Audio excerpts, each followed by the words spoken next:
चित्त रूपम, जिस चैतन्य ने अपने अंतरंग में बसने वाले अनंत चतुष्टयों को जान लिया और जिस चेतन सत्ता के, जिस महाविरक्त सत्ता के अनंत चतुष्टय व्यक्त हो गए हैं, ऐसी उस अनंत चतुष्टय जिसने व्यक्त कर लिए, ऐसी उस सत्ता को क्या है नमस्कार, उसका नाम महावीर है। जो समवसरण में परम औदारिक शरीर दिख रहा है उसका नाम महावीर नहीं है, वो परमात्मा नहीं है। उसको उस शरीर को परमात्मा व्यवहार से कह दिया जाता है। कहना बात अलग है और होना बात अलग है। कह दिया जाता है शरीर को परमात्मा, पर यदि उस शरीर को परमात्मा मान लिया तो मिथ्यात्व हो जाएगा, क्योंकि शरीर परमात्मा नहीं होता है। और कह क्यों रहे हैं? कहने के पीछे कारण क्या है? कहने के पीछे कारण इतना सा है कि उस देह के अंदर वह अनंत चतुष्टय जिसने व्यक्त कर ली, ऐसी वह जिनेंद्र सत्ता क्या है? विद्यमान है। सो कह रहे भगवान आत्मा, उस शरीर को भी क्या कह दे रहे? परमात्मा। पर यदि परमात्मा मान लिया तो मिथ्यात्व हो जाएगा। तो विचार करो चेतन आत्मा, जब साक्षात समवसरण में परमाधारिक शरीर को यदि परमात्मा मान लिया जाएगा तो मिथ्यात्व है। फिर बाहर में जड़ाकार प्रकार पाषाण से निर्मित वस्तु को यदि परमात्मा मान रहे हो तो फिर क्या है? निर्णय करते चलना। देव देवं नमस्कृतं लोकालोक प्रकाशकं, देवादिदेव जिस सत्ता जैसे अरहंत सिद्ध है वैसे ही मेरी सत्ता है। ऐसी उस देवत्व सत्ता को मेरा नमस्कार है जो लोकालोक को प्रकाशित करने वाले हैं, जिनके ज्ञान में तीनों लोग जानने में आ रहे हैं, जो स्वयं के प्रकाशक है, जिनके ज्ञान में अपना स्वयं भी प्रकाशित हो रहा और पर भी प्रकाशित हो रहा, उसका नाम परमात्मा है। और जिसको प्रकाश कर करके देखना पड़े, टार्च जला जला के देखना पड़े, उसका नाम क्या? परमात्मा है। बोलो चेतन आत्मा, लोकालोक को प्रकाशित करने वाला परमात्मा है और टार्च जला जला कर जिसे देखा जा रहा है उसका नाम परमात्मा नहीं है। अखंड सत्ता का नाम परमात्मा है। और जिसका खंड खंड हो जाए, जो बनता भी और मिट भी जाए, उसका नाम परमात्मा। निर्णय करते चलना, निर्णय होना चाहिए। कब से सुन रहे जनवाणी, पर अभी तक देव का ही निर्णय नहीं हो पा रहा। कोई बात नहीं चेतन आत्मा, सत्य की प्रबल भावना जगाओ। क्या जगाओ?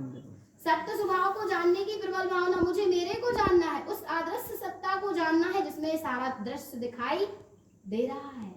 सुनो, जिसमें सारा दृश्य दिख रहा है, ऐसी आदर्श सत्ता है कि नहीं है? है कि नहीं? बोलो चेतन आत्मा। वह आदर्श जिसमें सारा दृश्य पुद्गल झलक रहा है, वह आदर्श सत्ता मैं हूँ और मुझे मेरे को जानना है। जानना है सो जानना है। अरे ऐसी एक भावना तो जगे अंतरंग में। उस सत्य स्वभाव को जानने की प्रबल तड़प होगी तो ये तो अदेव कुदेव की मान्यता कहाँ छूट जाएगी पता ही नहीं चलेगा। और अदेव कुदेव की मान्यता नहीं छूटेगी तब तक जिनवाणी भी आत्मसात नहीं होगी। क्या आत्मसात नहीं होगी? जिनवाणी आत्मसात होने वाली। कितने भी सुनते रहो चेतन आत्मा, सुनना। उसके आगे झुकते झुकते हृदय पथरा गया। कैसा हो गया? पथरा गया, क्योंकि जिसके आगे झुक रहा है वो ही है। इसलिए हृदय कैसा हो गया? पथरा गया। और पत्थर हृदय में परमात्मा के वचन बैठने वाले नहीं है, नहीं बैठेंगे चेतन आत्मा। और परमात्मा के वचन नहीं बैठेंगे। जिन वैनम सद्दहनम, जब तक जिनेंद्र परमात्मा के वचनों का श्रद्धान नहीं होगा तो मुक्ति का मार्ग बनने वाला नहीं है। इसलिए मान्यता निकलनी चाहिए, टूटनी चाहिए। टूट जाएगी। सत्य की इतनी प्रबल भावना जगा लो कि मुझे तो मेरे सत्य स्वभाव के अलावा कुछ भी नहीं चाहिए। कोई चाह नहीं होना चाहिए। गुरु महाराज कह रहे बस एक ही की चाहना हो। सोन्यानी तू चाहे ले हो चेतक हीरा, विज्ञान विंद रस रमन खेपक जिन वेद के हीरा। गुरु महाराज कह रहे सो ज्ञानी, हे ज्ञानी, तू चाह ले चेतक हीरा। इसकी चाहना काय की चाहना है चेतन आत्मा? काय की चाहना है? संसार शरीर विषय भोगों की चाहना। थोड़ा सा और ऊंचा उठा तो संयम साधना समाल की चाहना हो जाती है। सदगुरु की शरण में आए तो सदगुरु की चाहना हो जाती है। जिनेंद्रों से चाहना हो जाती है। जिनवाणी से भी चाहना हो जाती है।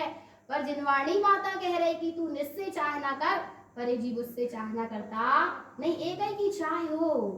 किसकी चाह? एक जब एक की चाह होगी ना, तो जीवन में जो जो संयम, व्रत, नियम, तप, त्याग, तपस्या, साधना, सामायिक जाप पाठ जो होगा वो सब सच्चा होगा।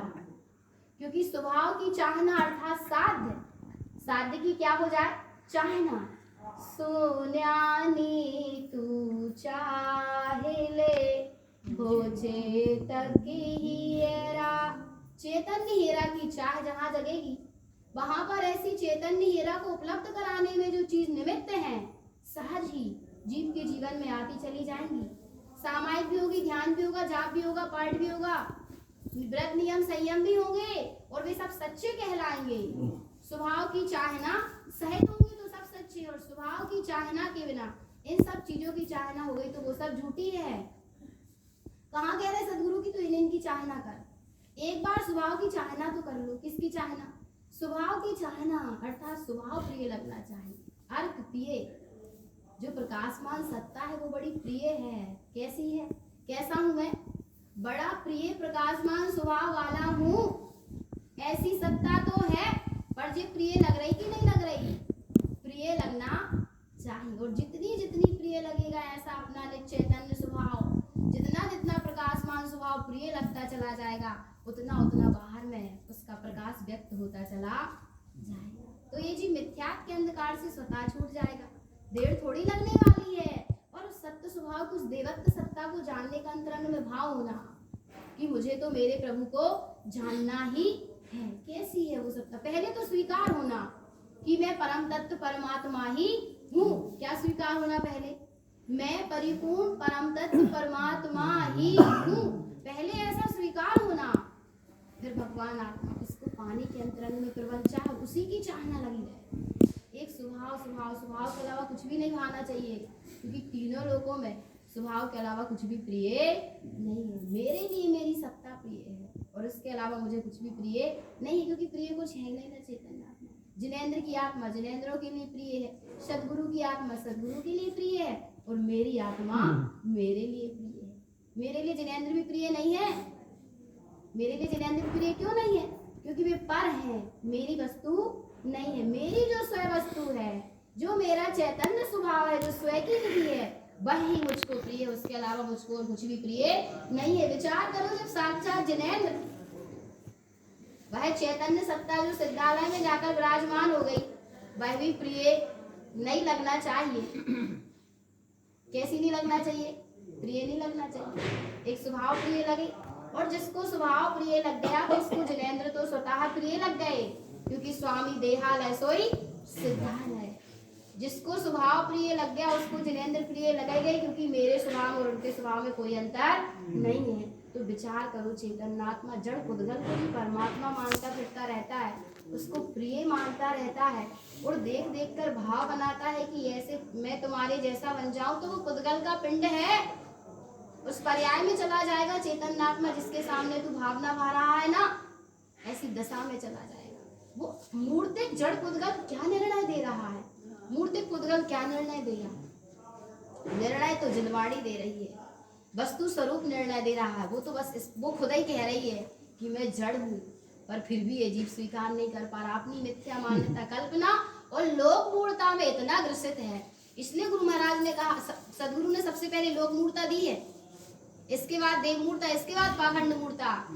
कि लोक मूर्ता के कारण ही से देव मूर्ता करता है, और देव मूर्ता में ग्रसित तो नियम से, फिर पाखंड मूर्ता अर्थात गुरु मूर्ता इस जीव के जीवन में आएगी ही आएगी, नियम से आएगी।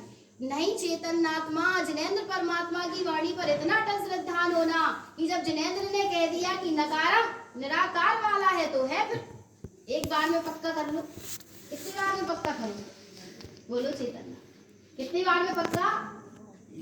एक बार में होना चाहिए ना, तब तो भगवान हो। और फिर निर्णय नहीं हो रहा तो फिर कुछ भी कहा जा सकता नहीं। क्या दशा है इस जीव की? एक बार में निर्णय की, निराकार है सो है, निराकार है सो है, आदृश्य है सो है, अरूपी है सो है सो है चैतन्य। और जैसा मैं हूँ ऐसे जिनेंद्र है। फिर जिनेंद्र में निज में भेद क्यों करता है? ये भेद ही तो कर रहा है, इसीलिए तो संसार चल रहा है। भेद ना करे, जो जिनेंद्र सो मैं और जो मैं सो जिनेंद्र, भेद करता चला जा रहा है।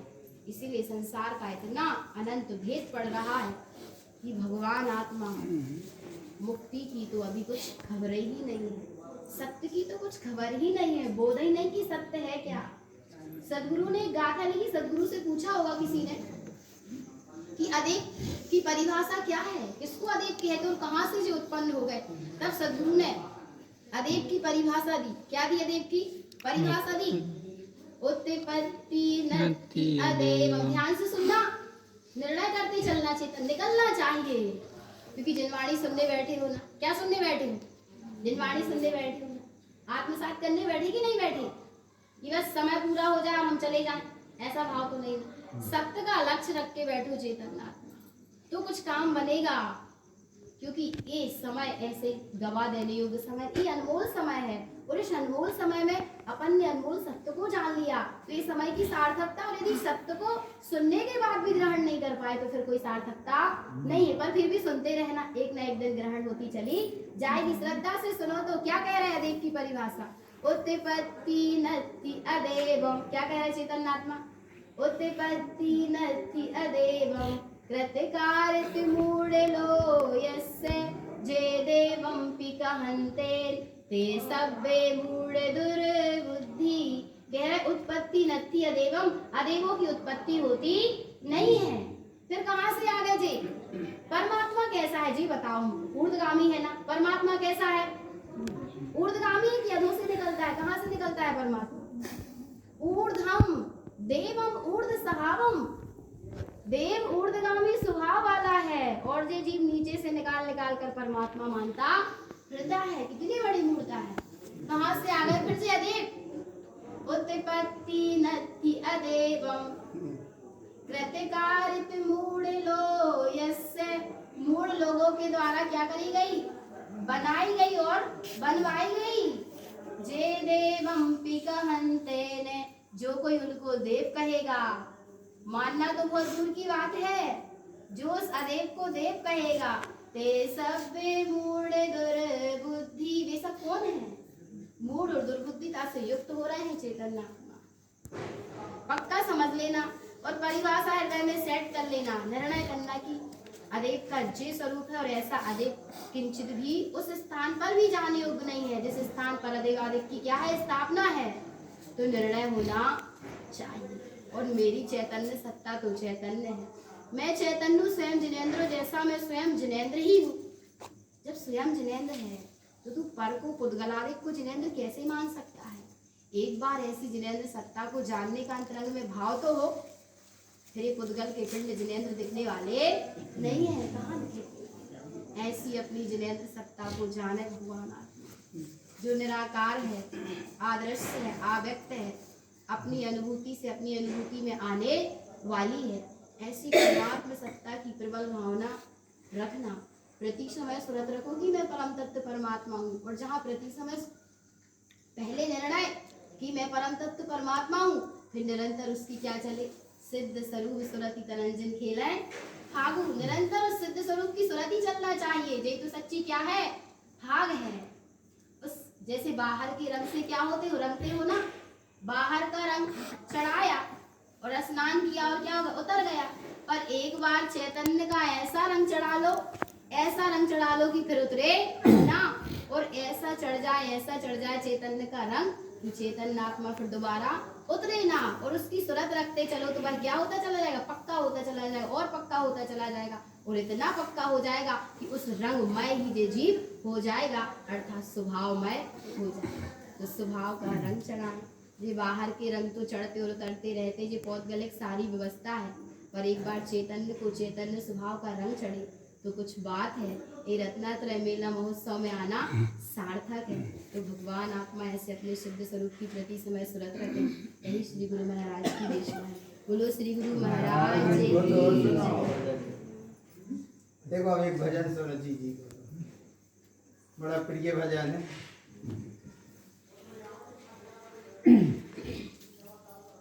सब में छोटी है इसलिए जी जी के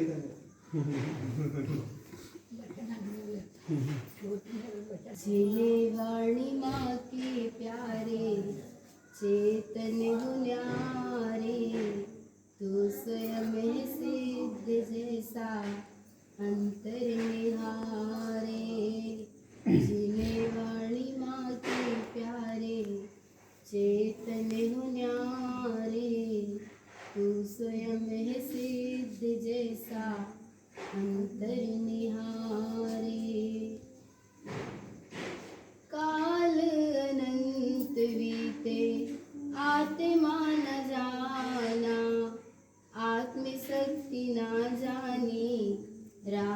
अनजाना, काले अनंत बीते आत्मा न जाना, आत्मशक्ति ना जानी रहा अनजाना।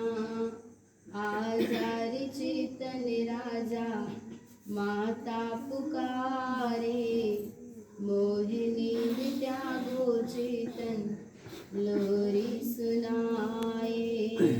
जय हो जय हो जय हो, जय हो जय हो जय हो।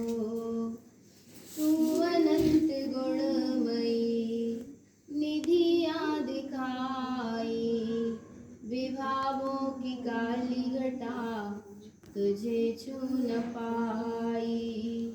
तू अनंत गुणमयी निधियाँ दिखाई, विभावों की काली घटा तुझे छू न पाई। चलो चले चेतन राजा प्रभु वर पुकारे, गुण अनंत झूम उठे हैं मुक्ति गीत गाए। जय हो जय हो जय हो, जय हो जय हो जय हो। मानुष जन्म पाया मिला धर्म में मंगल, भेद ज्ञान करना चेतन दूर हो अमंगल। मानुष जन्म पाया मिला धर्म में मंगल, भेद ज्ञान करना चेतन दूर हो अमंगल। पिता अरिहंत से ही मार्ग सुख का पाया, मंगल निमंत्रण सुन लो सिद्धों ने बुलाया। जय हो जय हो जय हो, जय हो जय हो जय हो, जय हो जय हो जय हो, जय हो जय हो जय हो। जिन्हें वाणी माँ के प्यारे चैतन्य हो न्यारे, तू स्वयं है सिद्ध जैसा अंतर निहारे।